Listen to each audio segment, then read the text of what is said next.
Bon, ça fait un moment que je voulais vous présenter la moto et je voulais en profiter pour vous présenter ça. Au final, vu que j'ai plus la H2, eh ben, je vais faire une petite vidéo juste pour vous présenter ceci, qui est le coffret, entre guillemets, collector, qui est remis uniquement aux possesseurs de H2. C'est un coffret qui est sérigraphié. Chaque H2 a son coffret, chaque coffret a sa H2. Si jamais tu perds le coffret, tu peux demander à Kawasaki de le refaire, ils t'enverront sur les roses. Tu peux pas l'avoir, c'est unique. Donc chaque moto a son coffret. Voilà, on m'a peut-être pris la H2, en tout cas, j'ai toujours le coffret. C'est quand même un coffret qui est vachement gros, quand on voit par rapport à la taille de ma main, j'ai des grosses paluches. Voilà, tu peux voir que c'est quand même un coffret assez immense.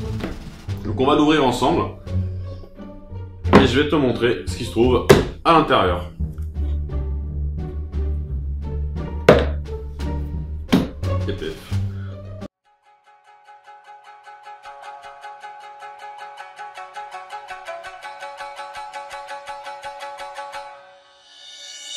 Comme tu peux le voir, le coffret est rédigé à la fois en anglais, mais aussi en japonais.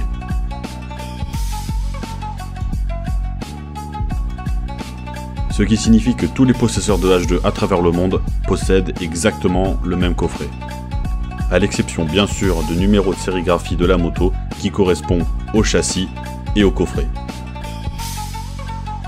Le but de cette petite vidéo n'est pas forcément de vous expliquer en détail ce que dit le livre, mais il me paraît tout de même assez important de préciser un point.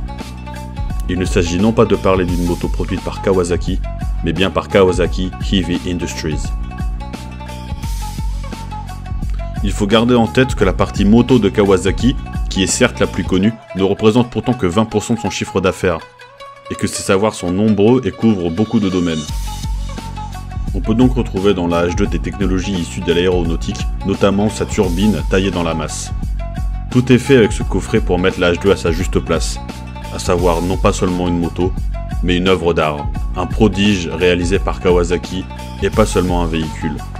En parcourant les pages de livre, on peut voir l'évolution des modèles au fil des années et comment la marque s'est déclinée au fil de ces modèles. C'est plus de 30 ans d'histoire, 30 ans de ninja qui sont détaillés page par page. Si ça vous intéresse d'en savoir un peu plus sur certaines marques ou certains modèles, je pourrais vous faire des vidéos dans le genre un peu plus travaillé, un peu plus approfondi. Il suffit de me le dire en commentaire. J'espère que ce petit format vraiment différent de d'habitude vous plaira, et abonne-toi si c'est pas fait. Ciao.